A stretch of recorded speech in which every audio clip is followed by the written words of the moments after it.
Alamin naman natin ang sitwasyon sa barangay Bagong Silangan sa Quezon City kung saan nananatili ngayon ang daan-daang pamilya na nagsilika sa kanilang mga tahanan na lubog sa baha. May news to go si Ivan Mayrina live. Ivan. Yes, Howie, hindi lamang daan-daan, aabot na sa halos 1,000 pamilya ang mga nagsilikas dito sa barangay Bagong Silangan dahil sa nakalipas na 5 oras na nananatili tayo dito ay walang tigil ang napakalakas sa buhos ng ulan at patuloy din ang pag-apaw ng San Mateo River na dumadaloy din sa ilang sityo na bahagi ng barangay Bagong Silangan.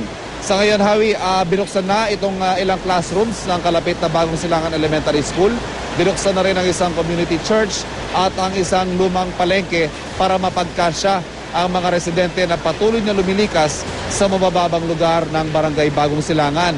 Involved na rin ang ilang kawani ng armed forces sa isinasagawang rescue at sa pilitang pagpapalikas sa mga residenteng malapit nga sa San Mateo River. Dahil sa patuloy na ulan na ito, Howie, masasabi natin na posibleng lumala pa po ang sitwasyon dito sa barangay Bagong Silangan. Magugunit ang noong 2009 nung manalasang ang Bagyong Ondoy, isa ang barangay Bagong Silangan sa mga lubhang naapektuhan. Kaya naman ang mga residente dito sariwa pa sa alaala nila yung trahedyang idinulot ng Bagyong Ondoy at marami sa kanila ang kusa nang nagsilikas bago pa lumala ang sitwasyon. Howie, para sa mga may magandang loob, nananawagan ng mga taga rito ng patuloy na tulong, pagkain, mga lumang damit at mga banig po ang pangunahing pangangailangan dito.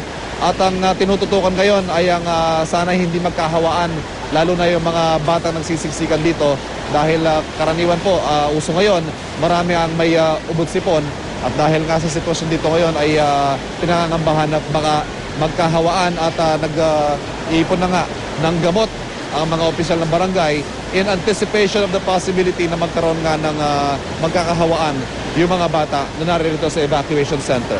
At yan ang latest na sitwasyon mula dito sa barangay Bagong Silangan sa Quezon City. Howie?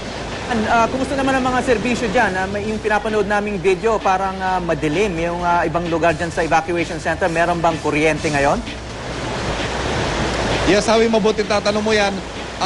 Yung mga mismong opisyal ng barangay ang nag-request sa Meralco na putulin muna yung kuryente dito sa barangay Bagong Silangan dahil tulad nga na nabanggit ko, doon sa bahagi ng barangay na along San Mateo River ay halos abutin na raw yung mga poste at linya ng kuryente. Kaya as a safety precaution, pinapatay na muna nila ang kuryente sa Meralco at baka magdulot pa ito ng hindi inaasahang sakuna. Howie? So mukhang yung liwanag nanggagaling sa ilaw ng crew mo.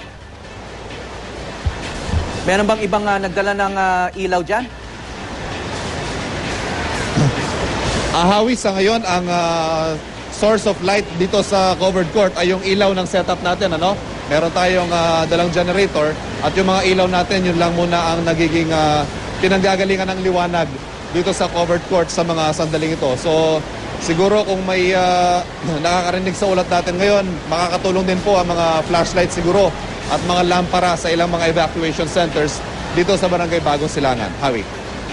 Nabanggit mo kanina yung ibang residente nananawagan na humihingi sila ng tulong.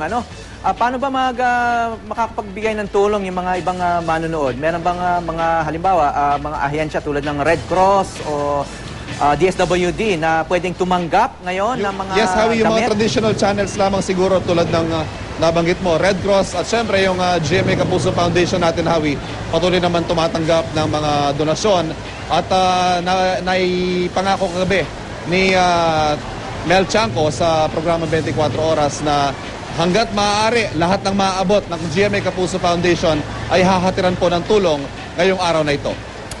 Okay, maraming salamat, Ivan Mayrina.